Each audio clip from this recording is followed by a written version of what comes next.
OJK kembali temukan 99 investasi bodong. By CNBC 3 Juli 2020. Wow. Komedi di tengah pandemi Juli 2020.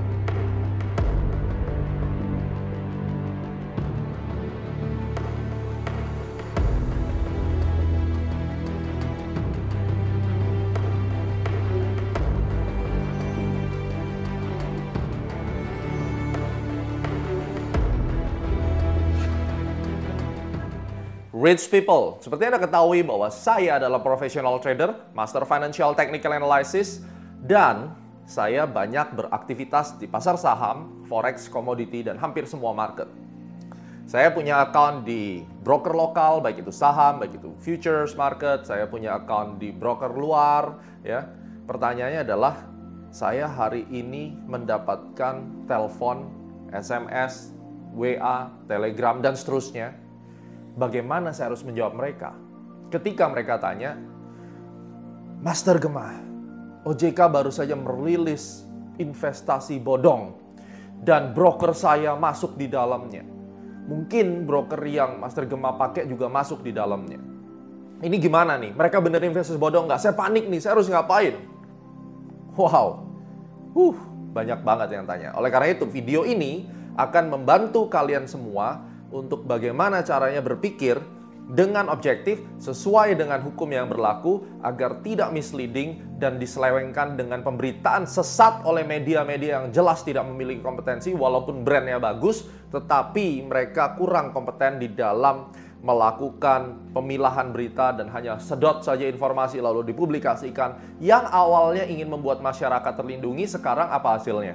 Masyarakat panik. Dan ketika mereka panik, mereka datang ke Astronaci dan mereka tanya. Akhirnya vlog ini kita buat, tujuannya adalah untuk memberikan informasi yang benar, yang fair, dan juga bisa menjadi pembahasan untuk rekan-rekan kita di OJK, agar regulator juga bisa meningkatkan kompetensinya, meningkatkan referensinya, semuanya bisa mencapai tujuan masing-masing. Oke, kita langsung saja mulai. Apakah investasi bodong itu? Ini yang penting, investasi bodong itu memang banyak sekali di Indonesia dan kami sangat mendukung dan mengapresiasi OJK untuk memberantas semua investasi bodong yang ada di Indonesia, mulai dari money game, skema ponzi, berkedok forex, berkedok macam-macam lah ya.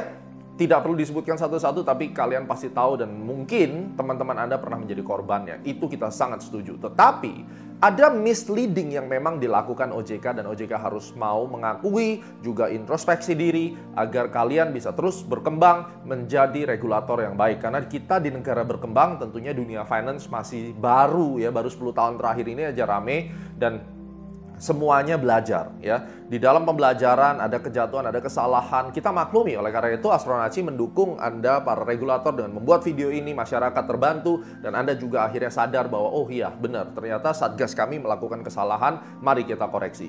Tahun 2014 OJK lucu sekali memberikan daftar 200 sekian investasi bodong yang ada di Indonesia. Dan di dalamnya termasuk broker forex yang diatur atau diawasi oleh Bapepti. Wow, ini menjadi masalah besar. Nah, sedikit pengantar buat kalian. Perdagangan saham di Indonesia itu brokernya diatur oleh OJK. Harus mendapatkan lisensi dari OJK apabila ingin menjadi pialang di Indonesia dan mencari nasabah orang Indonesia beroperasi di Indonesia, terdaftar di Bursa Efek Indonesia juga. Di dunia forex, perdagangan berjangka, komoditi berjangka itu diatur oleh Bapepti. Jadi by default di Indonesia ini antara dunia perdagangan saham dan perdagangan berjangka forex dan seterusnya ini memiliki perbedaan source of regulation. Tahun 2014 lucunya OJK justru memberikan label investasi bodong berbahaya ilegal ya. Kalau tidak salah ilegal atau investasi bodong, saya lupa. Mungkin di screen ini Anda bisa lihat dan comment below ya. Dia memberikan label tersebut justru member-member daripada Bapepti yang sudah terdaftar, broker-broker lokal yang ada di Indonesia yang terdaftar di Bapepti, di label sama dia, ini investasi bodong. Wow. Perang. Ya, akhirnya broker-broker komplain, kirim surat ke Bapepti, Bapepti kirim surat ke OJK.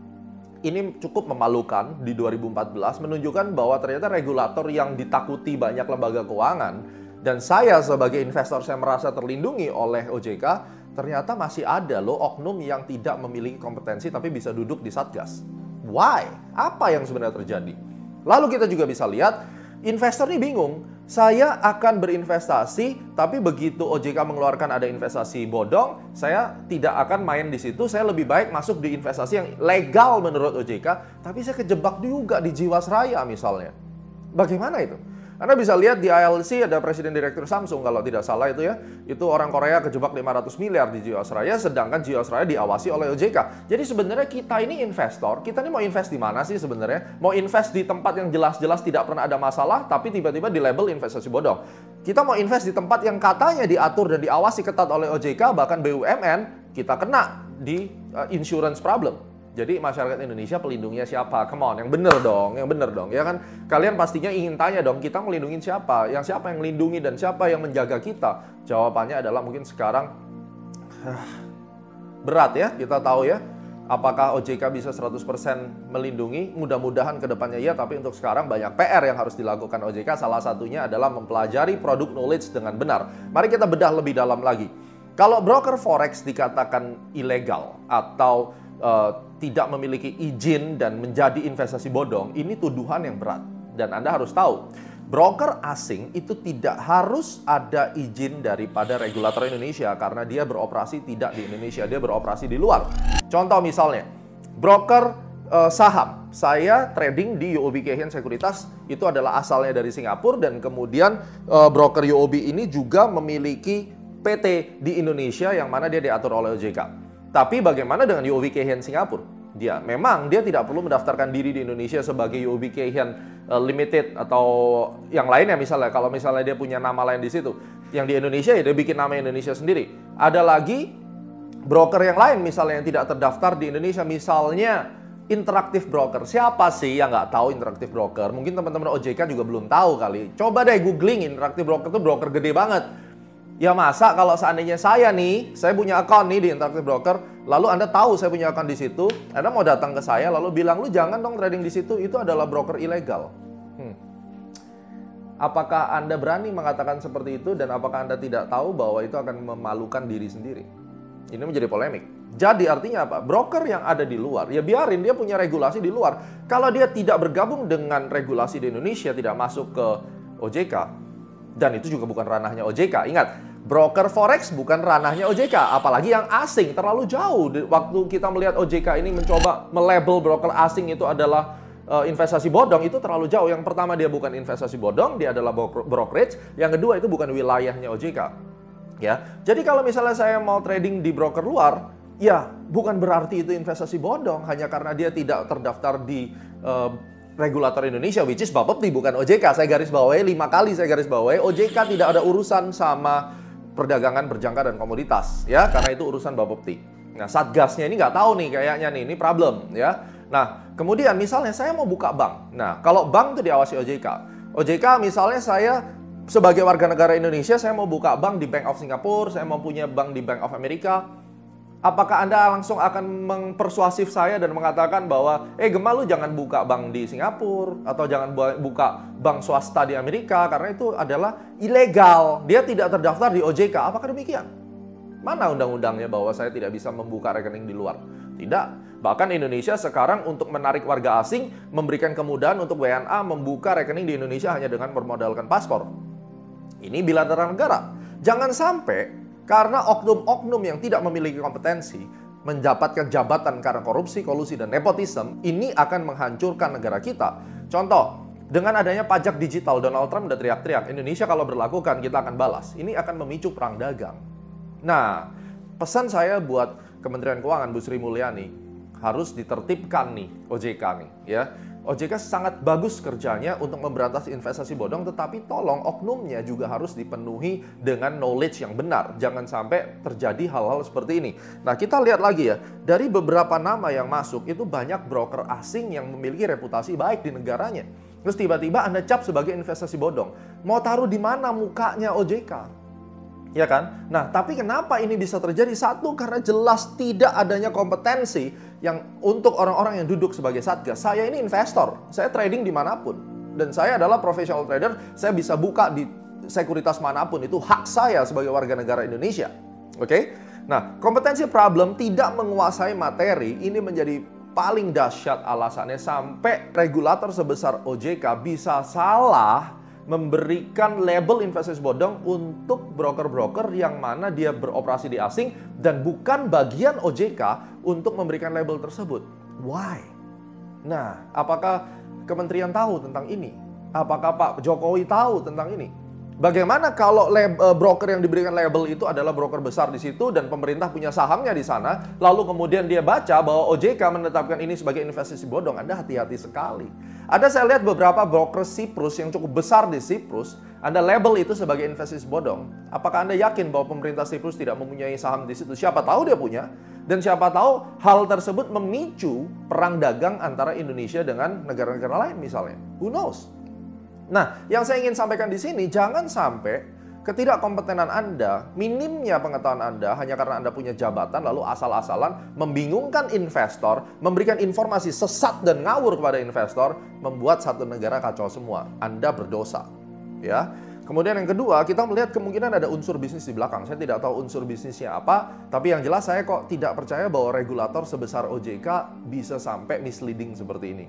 Ini yang perlu dikoreksi, ya. Jadi saran saya untuk OJK, tingkatkan kompetensi. Produk knowledge-nya diketahui. Kalau Anda ingin menjadi satgas, benar-benar belajar, dan Astronaci siap membantu memberikan referensi. Saya punya datanya, broker mana yang diduga melakukan penipuan dan penggelapan secara sengaja, baik itu yang sudah diatur oleh Bapepti, baik itu yang belum diatur oleh Bapepti karena dia di asing, saya punya listnya berdasarkan laporan daripada investor, ya. Dan saya juga bisa memberikan arahan bagaimana konsep daripada investasi bodong yang sesungguhnya. Kenapa Anda gabungkan itu dengan dunia forex dan komoditi. Memang ada yang binary option Anda juga masukkan di situ. Ya, itu binary memang benar-benar unik. Karena itu baru, mungkin wajar-wajar saja kalau Anda tidak tahu. Tapi kalau selama dia bisa mempraktekkan perdagangan over the counter di negaranya, ya tidak ada masalah kan kalau WNI membuka rekening di mereka. Anda jangan kategorikan itu sebagai investasi bodong.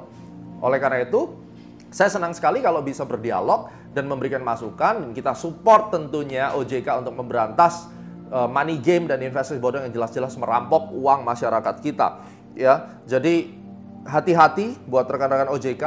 Kasus Jiwasraya sudah membuat Anda terpukul dan membuat masyarakat tidak percaya lagi. Jangan pemberitaan-pemberitaan seperti ini memberikan satu presiden buruk juga. Masyarakat melihat bahwa, waduh, ini kayaknya kok OJK kok tidak reliable informasinya. Padahal bukan OJK-nya, tapi oknumnya. Mari kita sama-sama membangun. Dan pesan saya untuk masyarakat, kalian pelajari dulu duduk perkaranya. Jangan termakan berita-berita sesat. Dan kemudian kita bisa berdialog. Anda bisa WhatsApp langsung ke nomor ini, ya. Kita untuk ngobrol. Kalau saya mau trading, ini broker saya aman nggak? Saya harus trading kemana? Dan kalau di saham, saya harus beli saham di broker mana. Astronaci akan memberikan beberapa pilihan yang mana saya juga sebagai seorang trader, saya memiliki pengalaman. Saya pernah trading di Alpari, saya pernah di Efek CM, ya, saya pernah yang di luar negeri itu saya hampir pernah semualah tahun 2008-2009. Dan saya lihat tuh ada Alpari juga masuk di dalam listnya, terus ada broker dari Siprus seperti Hot Forex, terus kemudian ada Okta FX, FBS itu masuk semua di situ. Terus broker yang saya trading MRG juga masuk di situ. Inilah menjadi masalah besar ketika orang yang memiliki jabatan tidak memiliki kompetensi atau produk knowledge yang memadai. Jadi ini yang harus kita lihat. Dan sekali lagi, posisi saya sebagai seorang trader, saya ingin menghimbau masyarakat untuk lebih smart di dalam menilai dan jangan panik. Karena OJK tujuannya baik, OJK tujuannya ingin melindungi Anda. Tapi ada beberapa hal yang memang kita harus sempurnakan untuk mencapai ekosistem investasi yang lebih baik.